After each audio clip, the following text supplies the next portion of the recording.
Hi friends, welcome to Shahrukh kitchen. இன்னைக்கு வீடியோவில் நம்ம பார்க்க போகிற ரெசிபி ஒரு ஹெல்த்தியான அடை தோசை செய்ய போகிறோங்க. இது எப்படி செய்யலான்னு பார்க்கலாம் வாங்க. அடை தோசை செய்ய ஃபஸ்ட்டு 1/4 கிலோ அரிசியை 2 மணி நேரம் ஊற வச்சு எடுத்துக்கலாம். 50 கிராம் துவரம் பருப்பை 2 மணி நேரம் ஊற வச்சு எடுத்துக்கலாம். அடுத்து 50 கிராம் கடலைப்பருப்பு, 50 கிராம் உளுத்தம்பருப்பு சம அளவில் ஊற வச்சுருக்குறேங்க. அடுத்து 50 கிராம் பாசி பருப்பை ஊற வச்சு எடுத்துக்கலாம். இப்போ ஒரு மிக்சர் ஜாரை வச்சு 5 வரமிளகாவை சேர்த்து 10 பல் பூண்டை சேர்த்து நல்லா குறன்னு அரைச்சி எடுத்துக்கலாம். இந்த மாதிரி அரைச்சதும் நம்ம ஊற வச்ச பருப்பு எல்லாத்தையும் 1க்கு 2 வாட்டி சுத்தமாக கழுவி சேர்த்துக்கலாம். தண்ணியை ஃபில்டர் பண்ணி சேர்த்துக்குங்க.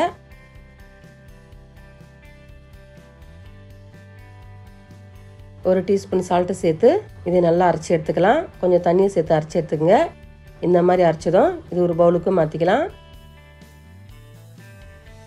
இப்போ அதே மிக்சர் ஜாரில் நம்ம எடுத்து வச்ச அரிசியை 1க்கு 2 வாட்டி கழுவி சேர்த்துக்கலாம். அடுத்து ஒரு டீஸ்பூன் சால்ட்டு சேர்த்து கொஞ்சமாக தண்ணி சேர்த்து இந்த மாதிரி லைட்டாக குறன்னு அரைச்சி எடுத்துக்கங்க. நம்ம அரைச்ச பருப்பில் நம்ம அரிசி மாவு சேர்த்துக்கலாம். எல்லா மாவும் சேர்த்ததும் இப்போ மிக்சர் ஜாரில் கொஞ்சம் தண்ணியை சேர்த்து நம்ம மாவில் சேர்த்துக்கலாம். அதிகமாக தண்ணியை சேர்க்காதீங்க, இல்லைன்னா நம்ம மாவு தோசை பதத்துக்கு வந்துடும். எப்பவுமே அடை செய்யும் போது இந்த மாதிரி திக்காவே தாங்க இருக்கணும். இப்போ இது நல்லா மிக்ஸ் பண்ணிட்டு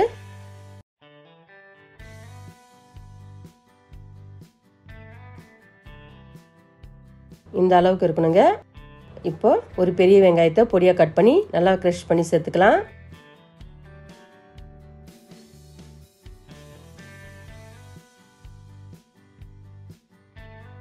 அடுத்து பொடியாக கட் பண்ண கருவேப்பிலை சேர்த்து பொடியாக கட் பண்ண கொத்தமல்லியும் சேர்த்துக்கலாம். இந்த மாதிரி எல்லாத்தையும் சேர்த்ததும் இது நல்லா மிக்ஸ் பண்ணிக்கலாம்.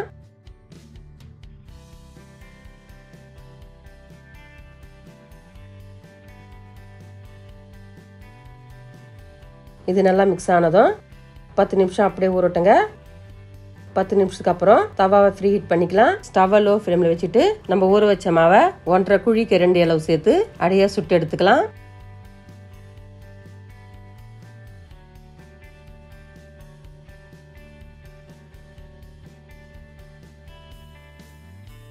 அடுத்து ஒரு டீஸ்பூன் எண்ணெயை சேர்த்து இது அப்படியே குக் ஆகட்டும். ஒரு பக்கம் நல்லா செவந்ததும் இது திருப்பி விட்டு 2 பக்கம் செவக்க நல்லா சுட்டு எடுத்துக்கலாம்.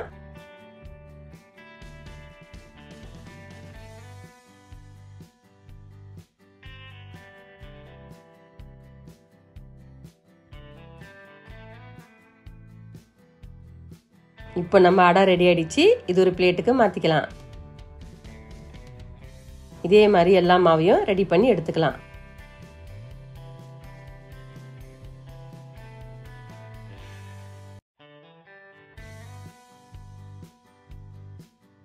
இப்போ அடைக்கு தொட்டுக்க சட்னியை ரெடி பண்ணிக்கலாம். ஒரு மிக்சர் ஜாரை வச்சு 1/2 கப் வறுத்த வேர்க்கடலையை தோல் நீக்கி சேர்த்துக்கலாம்.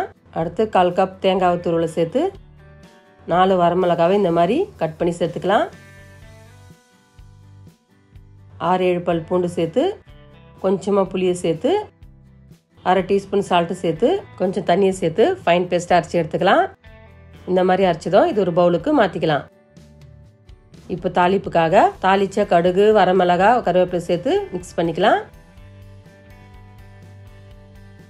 நம்ம சட்னி ரெடி ஆயிடுச்சு.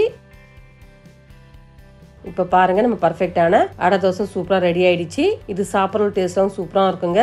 இந்த மாதிரி வேர்க்கடலை சட்னியை சைட் டிஷ்ஷாக வச்சு சாப்பிட்டா சூப்பராக இருக்குங்க.